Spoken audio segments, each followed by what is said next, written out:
Hey, what up, Long Beach? Let's start the show, your weekly 5-minute rundown of everything local sports. The show is brought to you by the 562.org. That's us, JJ and Mike, as well as the Long Beach Post. We're here in the Long Beach Post office, and we're excited to talk about this week's sports action. It's the last week of the regular season for football. That's right. The last three Moore League football games of the regular season are Long Beach Poly hosting Lakewood at Veterans Memorial Stadium, Compton hosting Cabrillo, and Wilson hosting Milliken. A lot on the line in all three of these games.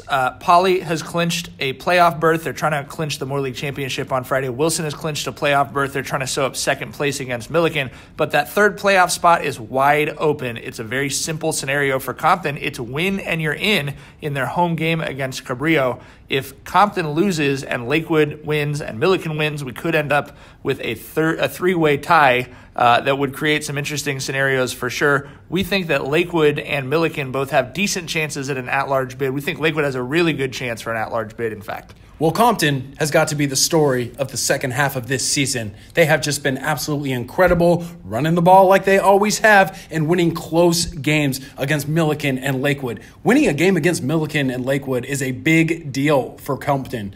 To do so in one season is a huge deal. They hadn't beaten Lakewood since 1997 when they did it last week. So, yeah, and they're trying to get into the playoffs for the first time in a decade. That's definitely a game we'll be keeping an eye on, as Cabrillo is going to have a hard time stopping that punishing running attack that Compton has. Long Beach Poly and Lakewood had been the Moore League Super Bowl for a few years when Thad McNeil had that Lancers program running. Now, not so much, but I think both of these teams can really learn a lot about themselves in the final week of the regular season. Obviously, Poly wants another big blowout win, and Lakewood wants to look and feel like they belong in this game. Yeah, I think Lakewood's looking for some sort of a momentum bump going into the playoffs. It's been a very tough season for them throughout some difficult stretches, especially in the non-league. Poly wants to look sharp. I think as we go to that Wilson-Milliken game, I think it's the same thing for Wilson. Wilson's expecting to win this game. I know they're looking forward to it because there have been plenty of jawing in the offseason between those teams. But Wilson, this is a game where, hey, after this, you're going into the playoffs if you win it as the number 1 or 2 team in Division 7. So you want to look like a CIF championship team, even though it's the last week of the regular season. And Milliken wants a win really bad. They are hungry for a Moore League victory. They got it in this matchup, one of the most exciting Moore League victories of 2018. The Rams stop a 2-point conversion in the last seconds to edge Wilson in a Bruins comeback attempt. That ended up giving Milliken second place in league. And sure enough, Wilson could take second place in league once again with a victory over Milliken in the last game of the regular season. We'll have coverage of all of those games, including our game of the week here at lbpost.com, and visit the 562.org on Sunday for coverage of Bracket Day as the playoff brackets are released.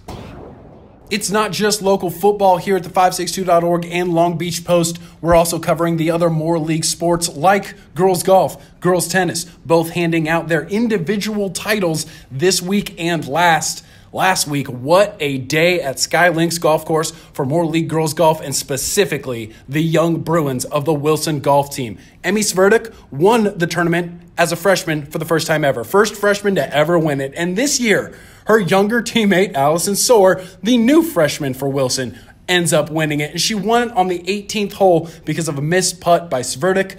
And sure enough, these two friends just hugged each other and cried and didn't celebrate in each other's face because it was about friendship and being a good teammate. And we get 2 more years of these two incredible golfers going head-to-head. You love to see it, JJ. Speaking of incredible athletes going head-to-head, the Girls Tennis Moore League Championship will be decided this Friday at Billie Jean King Tennis Center at Recreation Park. We're excited to see how that one goes. Very exciting finals last year, and could have Ava de Guzman back in the driver's seat in the Moore League, so we're pretty pumped for that one.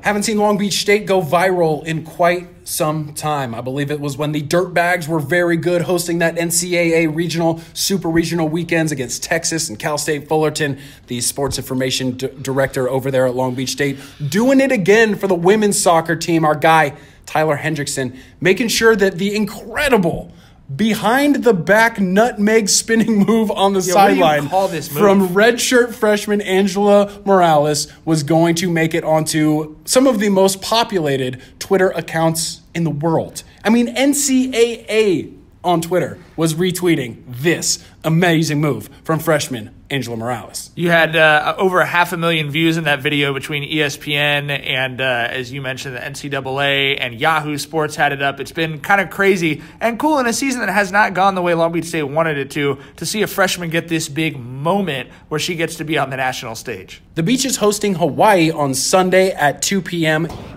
That's it for this week's episode of the show. Be sure to visit lbpost.com for our weekly high school and college notebooks. Happy Halloween, Long Beach.